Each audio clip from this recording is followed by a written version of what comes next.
that can take some pressure out of the quads and knees and bring it more to the glutes. And all it is a change of weight and pressure in your feet while keeping the knees relaxed. So what I mean by that, a lot of times folks are heavy on their toes, or they have a difficult time shifting their weight backward.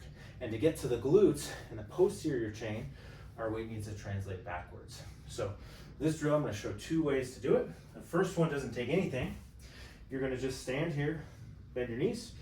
Sometimes closing your eyes is helpful. Not going to look like a ton on video, but I'm just going to shift my weight intentionally forward. Maybe feel my toes kick in. And then I'm going to do the opposite, send my weight back, and then just let my hips bend a bit. And then I go weight forward and up, and weight back.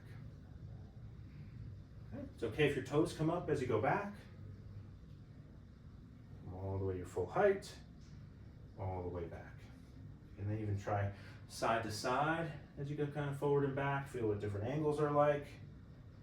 But the idea is we're trying to get used to different weight distributions on our feet. Because as I go to do different movements, let's say I'm going to do a squat, if all my weight is towards my toes on a squat, it's going to be more knee dominant, quad centric. If I can get my hips back weight on the heels, it's going to be a little more balanced between glutes and quads. So that's one way.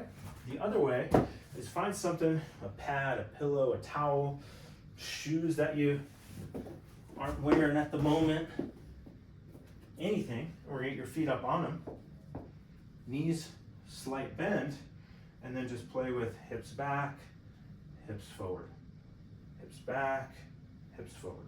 So all this is doing, the kind of pressure under my forefoot, lifting the heels a bit, kind of forces me backwards. And if I don't bend my hips, it's all my low back or I'm going backwards. So I have to get my knees back. The only thing I don't want to do here is lock my knees out.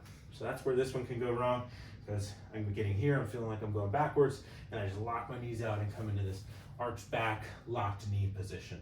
Probably doesn't look very comfortable on video. So I want to stay relaxed, stay loose, deep breaths. This is not a strength exercise.